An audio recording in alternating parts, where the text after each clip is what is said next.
He was betrayed and ridiculed for wanting to save the world. That day a hero hunter was born. Humanity has lost hope. Dungeons and monsters are becoming more and more dangerous and deadly. The end is near. The players who were blessed with superhuman abilities have preferred to look out for their own benefits and fulfill their selfish desires. At least for Wu Jin, nothing has changed. Ever since he was abandoned by his parents, he learned that life was hard and cruel. To him all humans were twisted and evil. He received powers from a being called Nimbus. But what good were powers to him if there was no player who shared his ambition to save the world? Or so he thought, until Si Junli appeared, a hero who protected the weak from monsters at no cost. To save the world he unsheathed his sword, convinced himself that he would defeat the last boss and created the Messiah Guild, where he gathered more heroes with the goal of saving the world. Wu Jin joined the Messiah Guild, and for the first time he met comrades he could trust. He fought and overcame many battles with them, who had taken the monotony out of his life. Everything was going great, until one day, he happily told Si Jun that there was only one final battle left, the last boss. Si Jun doesn't deny it. He accepts that this could be the last battle, but for Wu Jin taking him by surprise, Si Jun unsheathes his sword and pierces Wu Jin without hesitation, leaving aside all the time, all the battles and the joy they shared together. Shock and disappointment manifest inside Wu Jin, who asks why he was attacked. A woman approaches them both and replies in Si Jun's place. Everything will disappear when the game is over, the authority, the dungeons, the items and the monsters they have collected.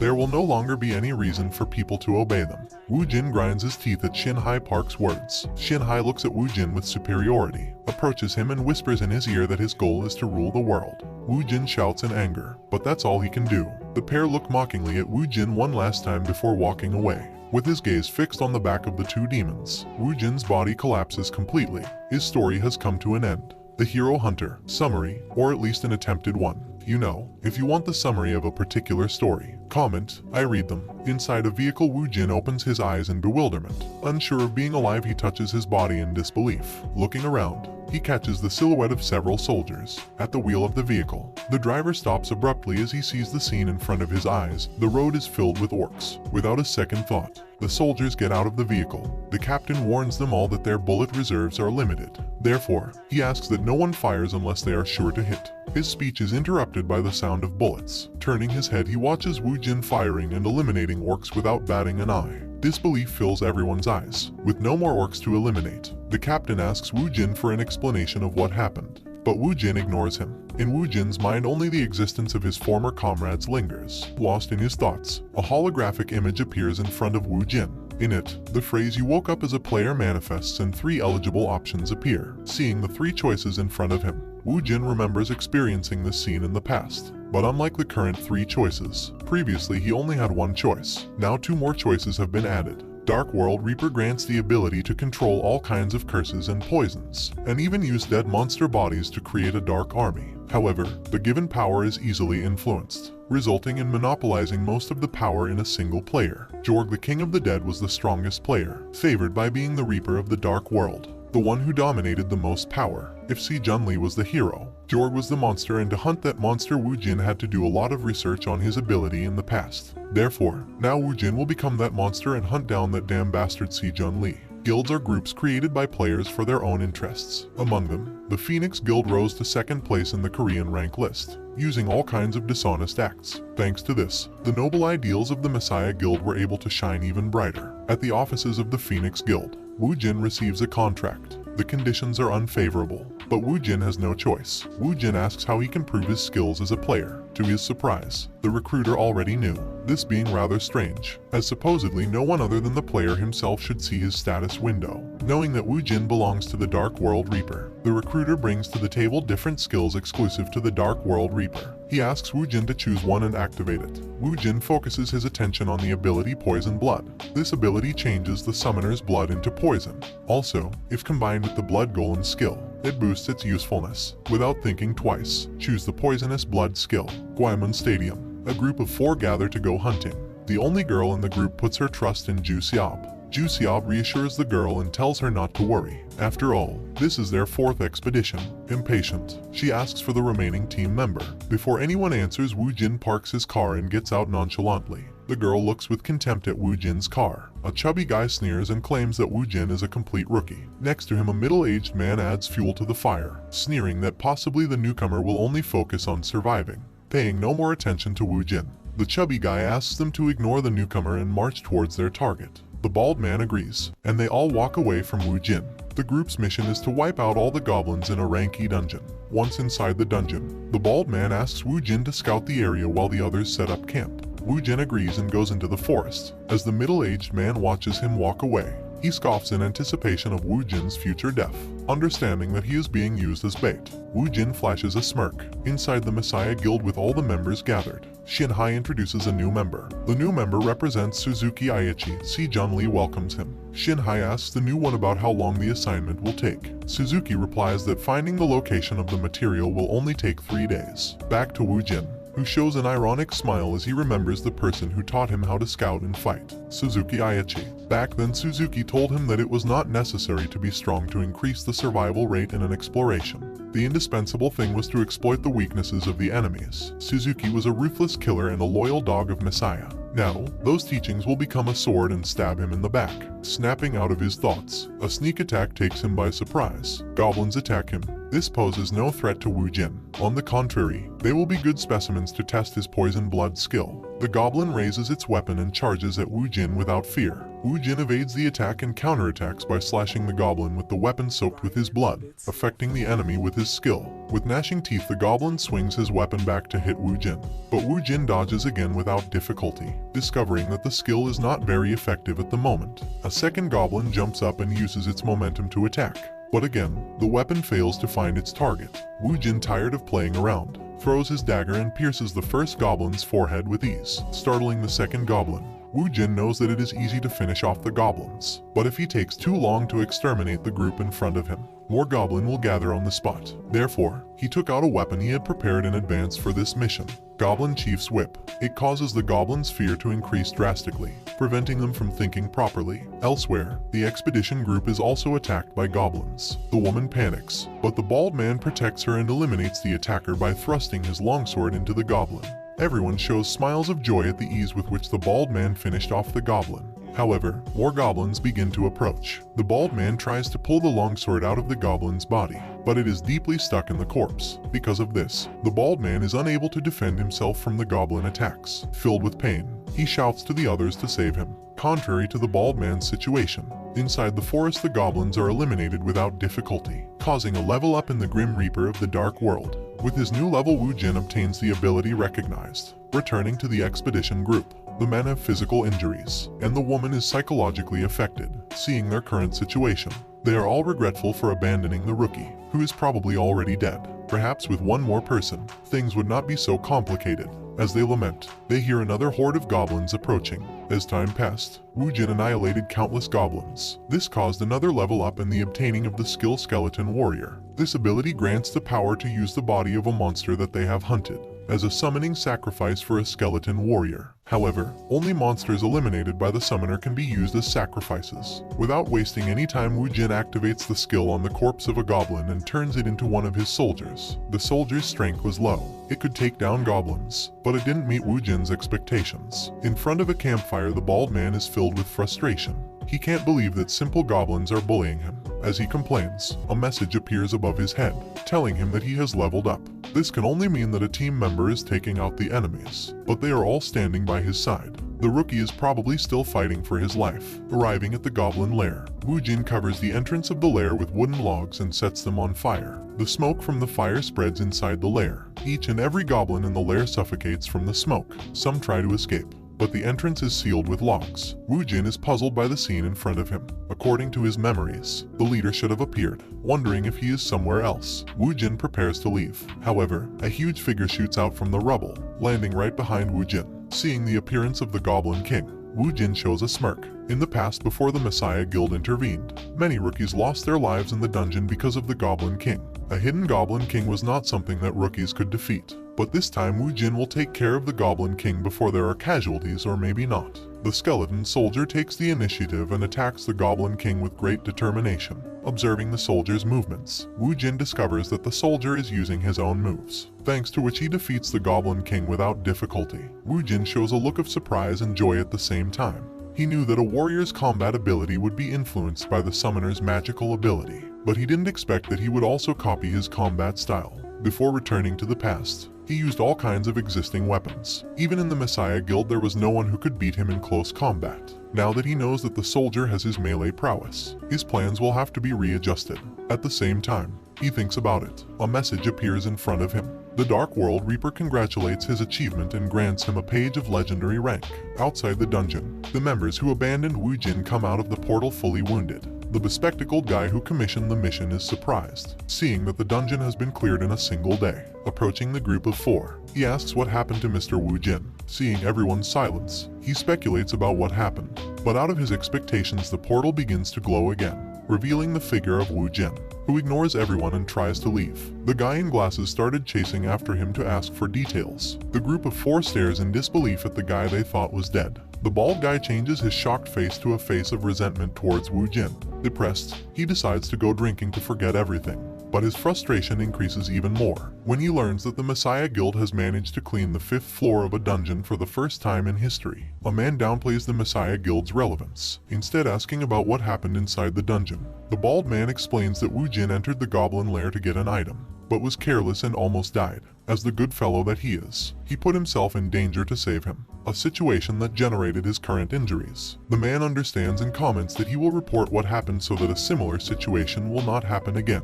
In front of a board full of targets, Wu Jin looks at Si Junli's image with anticipation. He is currently too weak to attack him. Instead, he will look for a connection that will later lead him to him.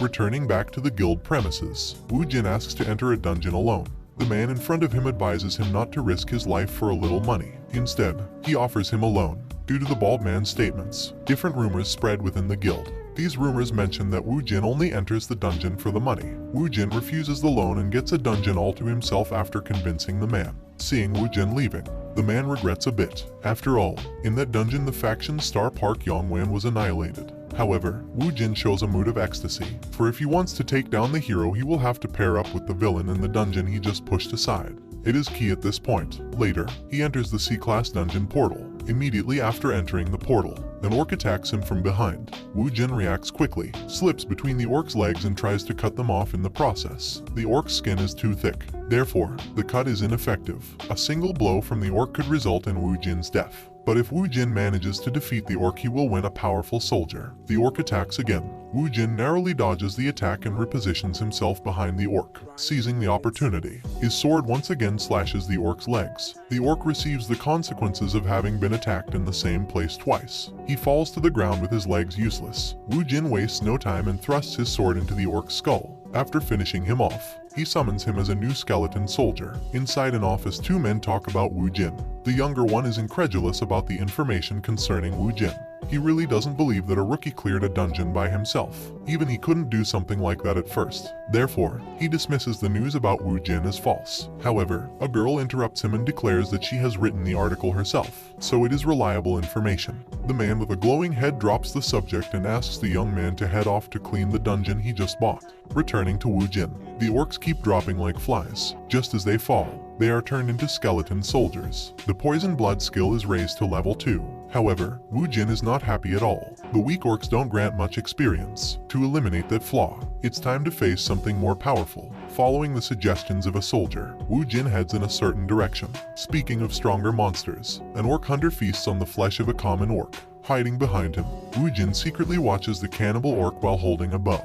He knows that attacking it without a plan is futile, but he wants to test his newly leveled up venomous blood skill. Soaking his blood on the arrow, he prepares to pierce the orc hunter. However, his plans are shattered by his skeleton soldier. Caring little for his leader's intentions, he charges towards the orc hunter. The soldier and the orc hunter engage in a fierce battle. Taking advantage of the situation, Wu Jin takes aim and pierces the reddish eye of the orc hunter. This time the ability activates, and although it is not lethal, it starts to reduce the health of the orc hunter. The soldier does not miss the opportunity created by his master and brings his sword down on the wounded orc. The orc cannot evade the attack and his life comes to an end. Consequently, the dungeon is cleared and Wu Jin moves up one more level, wondering if the skeleton of the man from the Yongwan Park faction will be among the victims of the orc hunter. He begins to scan the skeletons. To his surprise, one skeleton has a wound that could not have been caused by the orc. Instead, it looks like it was sneak attacked by a human. Perhaps it was the work of Yongwan Park's faction. Scanning the scenery with his sight, a cave appears in Wu Jin's range of vision. Entering,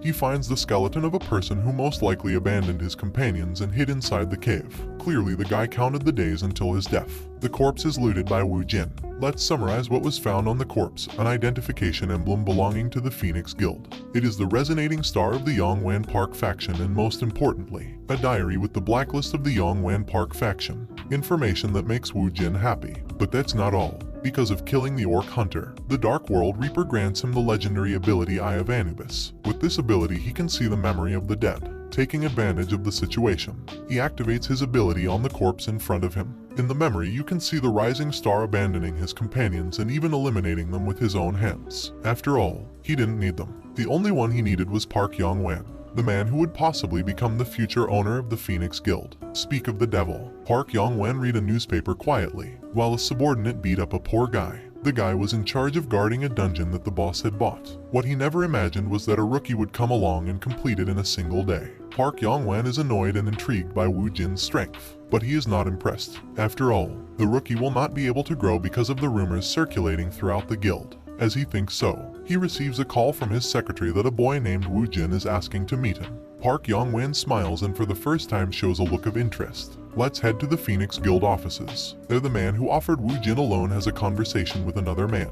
I explain. As a result of the rank floor dungeon bidding, 20 slots were allocated to the Phoenix Guild. The problem is as follows: the Phoenix Guild has 3 factions that will fight for the 20 spaces. Although they were divided into 6 camps each, 2 were left free. The factions will fight to get these last 2 spaces. This is a pain in the ass for man. While wondering who he will give the leftover spaces to, he receives a call from Park Yongwan. In this call, he is informed that Wu Jin wants a slot for the dungeon. Park Yongwan called to explain that he agrees with Wu Jin's request. What is the reason for this? Let's go back to the past. When Wu Jin met with Park Yong, he took out the notebook he found in the dungeon and suggested a proposal to Park Yongwan. This was to not reveal the information contained in the notebook in exchange for a place to enter the ranked dungeon. Park Yongwan agreed. However, he set a condition that is not yet revealed. It may seem that Wu Jin extorted Park Yongwan, but Park Yongwan doesn't think so. After all, he will use Wu Jin as if he is a disposable pawn in the future. Jeonbu University. A guy explains that the ranked dungeon possibly contains more than 1,000 orcs. Wu Jin recalls the past and what happened in this mission. Back then, only 70 people survived.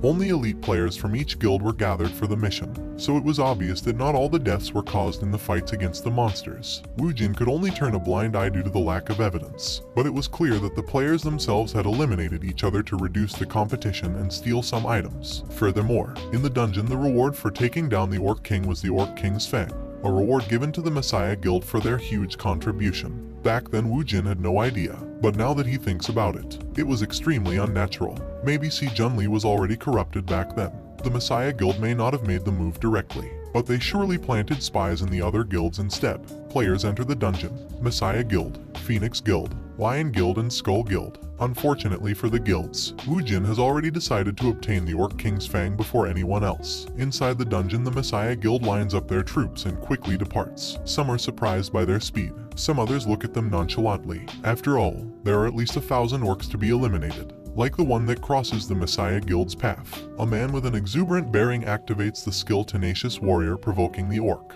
The orc tries to hit the man, but his fist can't get past the man's shield. A girl helps her guildmate by activating the skill Master Spring of Wisdom.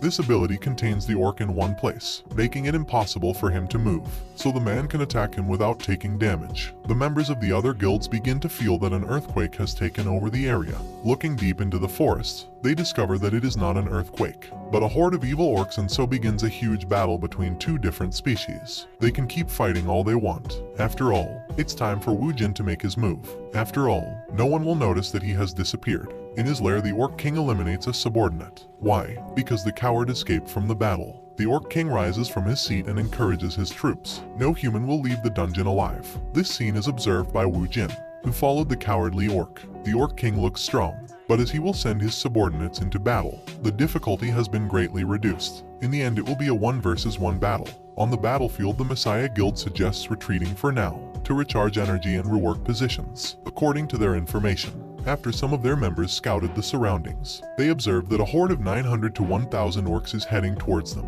However, the Lion Guild is not a dog of the Messiah Guild, so they decide to move on. For his part, Wu Jin orders his soldiers to attack the Orc King. The Orc King is annoyed and activates his ability. the Orc King's fang. Wu Jin is surprised, as his soldiers are easily shattered. Not wasting the opportunity given to him by his soldiers, he shoots an arrow soaked with his blood. The Orc King bends his body to dodge the arrow and subsequently finishes off the last skeleton soldier who was entertaining him. This is when Wu Jin realizes that he cannot defeat the Orc King as long as he has his fang activated. So he decides to flee. The Orc King does not pursue him, as he escapes and jumps through several trees. The Lion Guild members see Wu Jin heading in the opposite direction they are headed. The leader wonders if the stranger beat them to it and eliminated the Orc King. To find out for sure, he decides to head towards the Orc King's lair himself, or so he planned. As he turns his head to give the order to his men, he sees only corpses where his subordinates should have been. Maybe it was the orcs or maybe another enemy. Wu Jin returns with the others. As he walks, his vision fills with graves. Many have fallen in battle. Possibly the battle between guilds has already begun.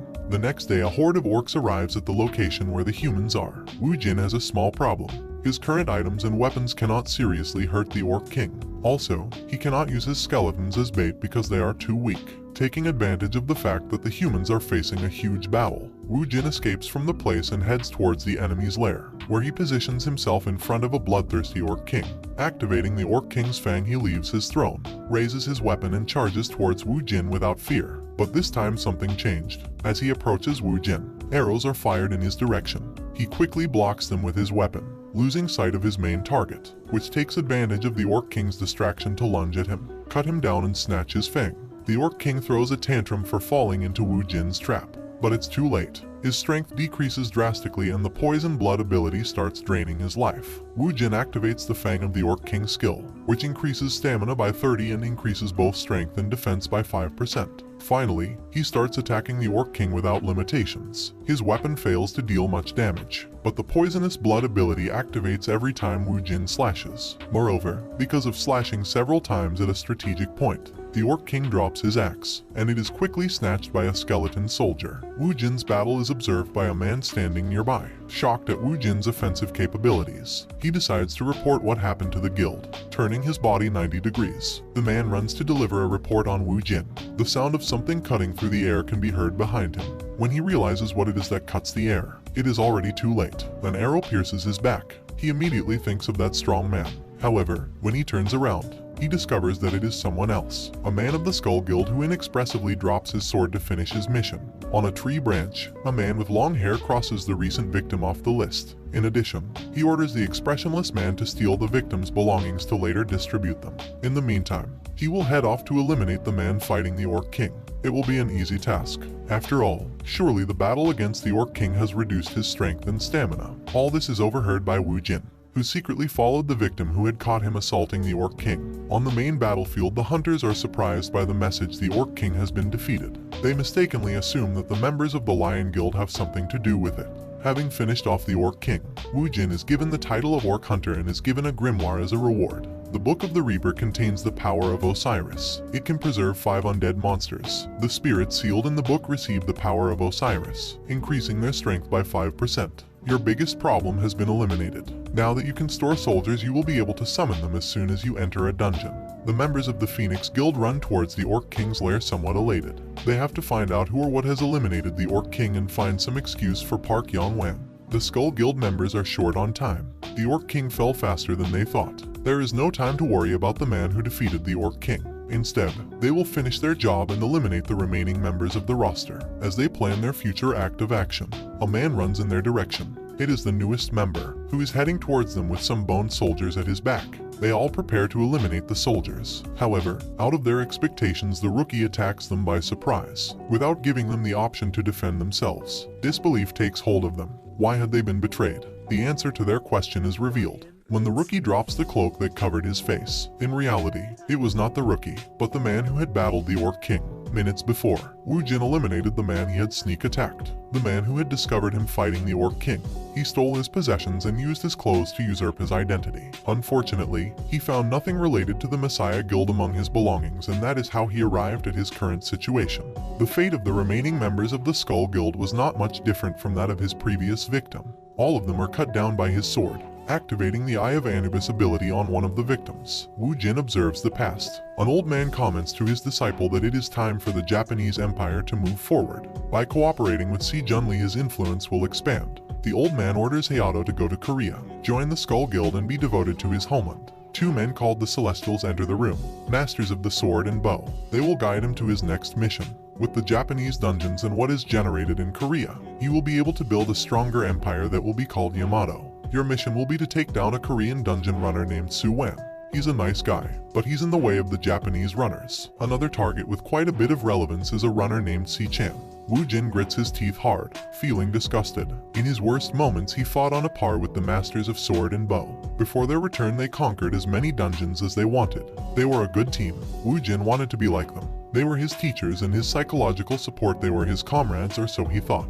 Wu Jin will try to save the runner named Si-chan. He will not allow the Yamato to take his place as a runner. This would only benefit Si-jun Lee. Saving Si-chan won't be a bad idea. Besides, he himself needs a runner to get him to dungeons. With his decision made, Wu Jin exits the dungeon portal. The men guarding the entrance of the portal are surprised to see Wu Jin come out, indicating that the dungeon has been cleared. The wounded Wu Jin requests stretchers for himself and the players about to leave the portal. The news about what happened in the dungeon caused a great commotion.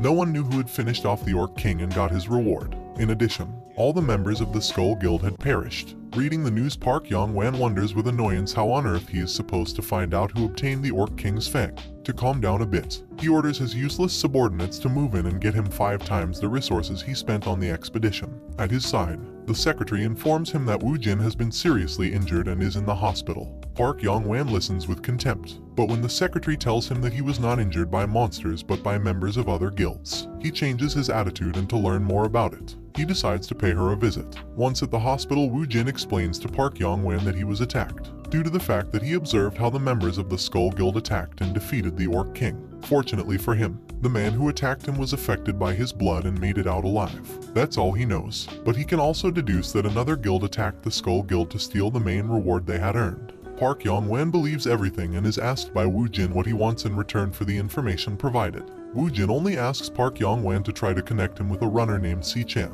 Park Yong-wan agrees and suggests Wu Jin to answer a call that will be coming soon. Everything goes according to Wu Jin's plan. Park Yong-wan will investigate the case and sooner or later find the connection between the Skull Guild and Si-jun Lee. This will cause Si-jun, the Master Archer, and the Master Swordsman to focus their attention on Park Yong-wan. While both sides are busy with each other, Wu Jin will use the time to increase his strength. Later, Wu Jin receives the call he has been waiting for. Si-chan comments to Wu Jin that he will have to show him his skills in order to work with him. As a test, Wu Jin will have to do the following. Remember the young man who was hesitant about the rumors about Wu Jin and the man with the glowing head? Well, the man with the glowing head is Si-chan. Wu Jin enters the Kobold dungeon, a difficult task for a beginner. Of course, the secretary sneakily keeps watch to observe Wu Jin's performance. As she watches, she comments to Si-chan that Wu Jin hasn't brought anything with him to get through the dungeon. It seems he hasn't prepared for the occasion. Hearing this, Si-chan gets a little upset.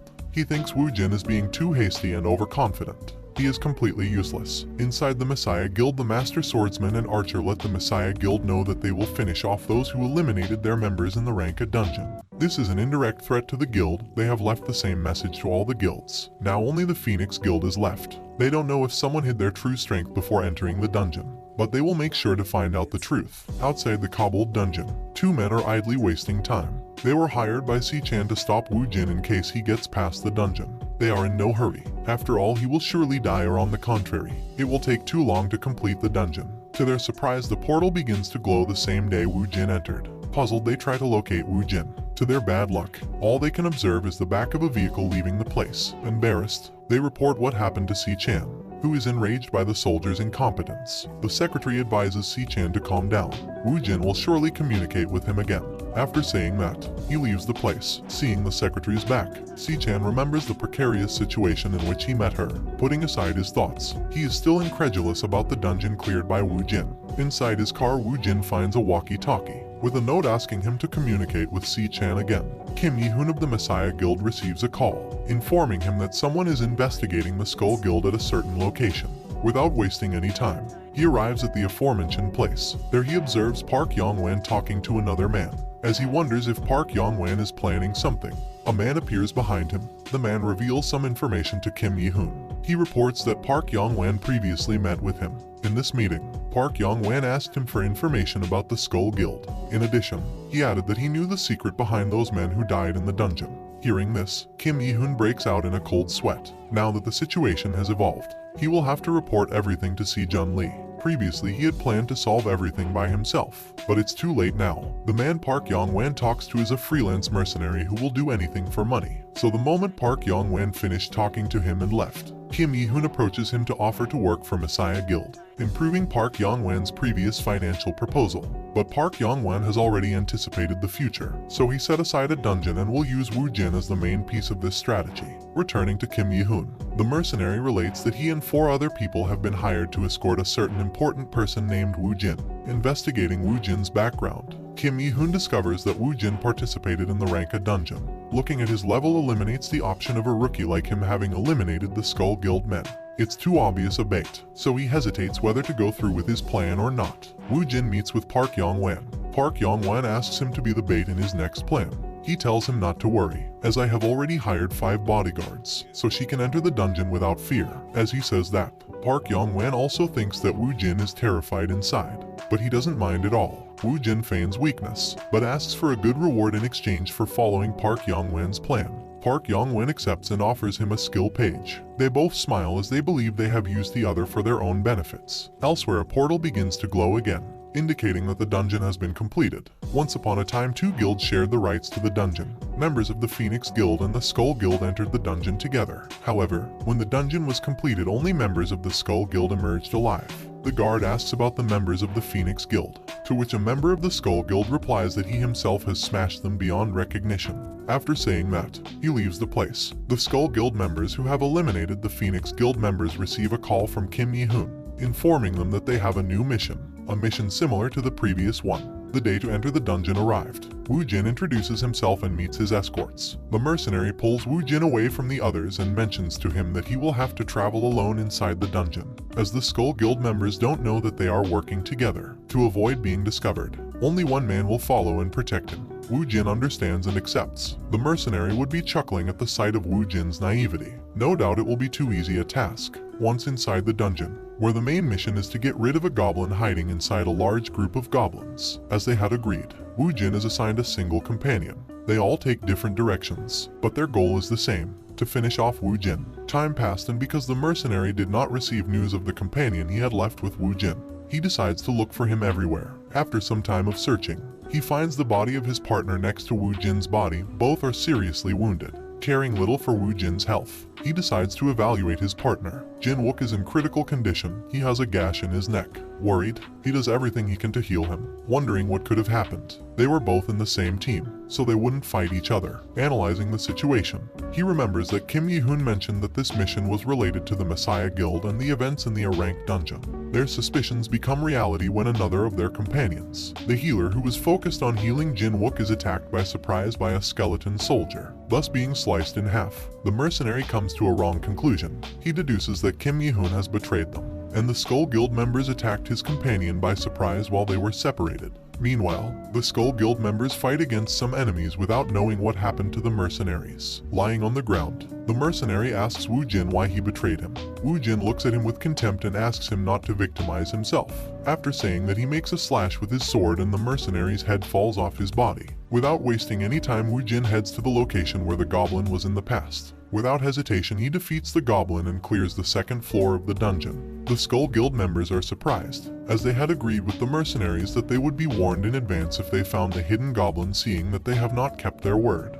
One member deduces that the mercenaries will move to the second floor, where they will wait for them to attack them by surprise. The Skull Guild members prepare to enter the second floor. They are ready to take down the treacherous mercenaries. Self-confident, they advance to the second floor. Upon entering, they are not greeted by any ambush, which seems strange to them, or so it seemed, until one of them activates a mechanism by stepping on a rope. After stepping on it, different arrows are shot at them, and to their surprise, the arrows do not harm them. They simply cover them with blood. The attack did not hurt them. The only thing out of place was the blood and its horrible smell. Annoyed, they order the mercenaries to come out of hiding. Their treachery will not be overlooked. Instead of the mercenaries, the one who comes out of hiding is Woo Jin. He mentions that their boldness is on another level, as they plan to eliminate the mercenaries after capturing Woo Jin from the beginning.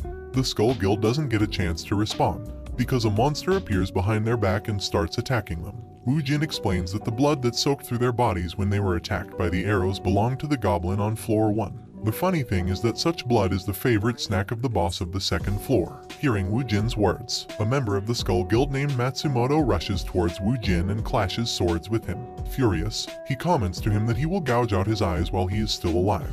Wu Jin smiles and looks at him condescendingly, or so he thought, until he saw the insignia on Matsumoto's sword. That insignia indicates that Matsumoto is a sword master, surely a disciple of the real sword master. Matsumoto is surprised by Wu Jin's guess. Kim Yi-hoon, who I forgot to mention had entered the dungeon as a member of the Skull Guild, yells at Matsumoto not to waste his time on Wu Jin. The real threat is still hidden. The mercenaries. Normally they would pose no threat, but the lizard boss limits their ability to defend against an ambush. Matsumoto and Wu Jin continue their fight. Matsumoto is skilled, but Wu Jin spits blood in his enemy's face in surprise. Matsumoto is annoyed and realizes that he cannot prolong the battle much longer due to Wu Jin's skill. Raising his sword, Matsumoto prepares a final attack. Seeing the swordsman's stance, Wu Jin understands that he will use an exclusive ability of the Executioner of the Holy Light, activating the Sword of Destruction. Matsumoto directs his attack towards Wu Jin and laments that he was unable to capture him alive. Out of his expectations, Wu Jin appears behind him with his sword held high and aimed at his body. Matsumoto worked hard to be able to use the Sword of Destruction, but as his master said, despite having learned how to use it, it represents too much of a burden on his body. He advised him not to use it with someone who knew the weakness of the attack, because if he encountered a monster capable of evading the attack, he would be captured and eliminated. Now he has encountered that monster his teacher mentioned. Finishing cutting the first enemy, Wu Jin repeats the previous action with the second Skull Guild member. Kim Yi-hoon looks nervously at the scene in front of him. Now he is at a complete disadvantage. Determined, he yells at Wu Jin to join him in defeating the lizard boss. Wu Jin suggests him not to worry. After all, eliminating the lizard boss will be a simple task after eliminating him like his companions. Finishing his words, he summons an army of skeleton soldiers. The lizard boss is not far behind and rushes towards Kim Yi-hoon.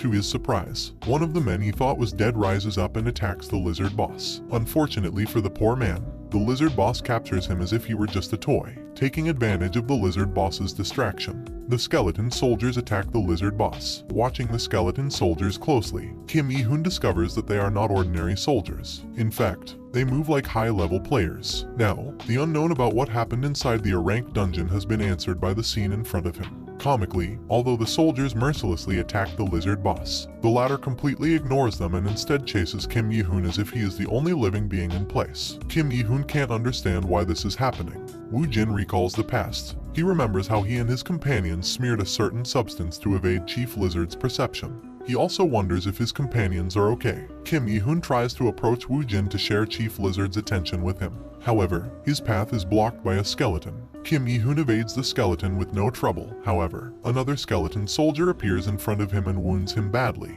With the enemy covering his path, Kim Yi-hoon prepares to be devoured. To his good fortune, the lizard boss is shot down by a skeleton soldier. Seeing a hope of survival, Kim Yi-hoon begs Wu Jin to show him mercy. Wu Jin evades the plea and informs him that the lizard's eyes function as a heat sensor. Therefore, a skeleton for obvious reasons is not attractive to the Lizard King. After finishing his explanation, the soldier allows the Lizard King to devour his prey, the last meal before being defeated by Wu Jin. A two-story A-ranked dungeon has been discovered. The dungeon boss is the Barbed Snake. The media reports that the Phoenix Guild has refused to enter the dungeon. It is not that they are afraid. They are simply busy clearing a 6-story dungeon. On the contrary, Shinhai Park declares that the Messiah Guild will clear the dungeon after its members have finished preparing. These statements cause joy and admiration within the populace. Analyzing the situation in depth, Si-chan sees through Shinhai Park's true plans. It is known that in France, Japan and America, the same monster appeared some time ago.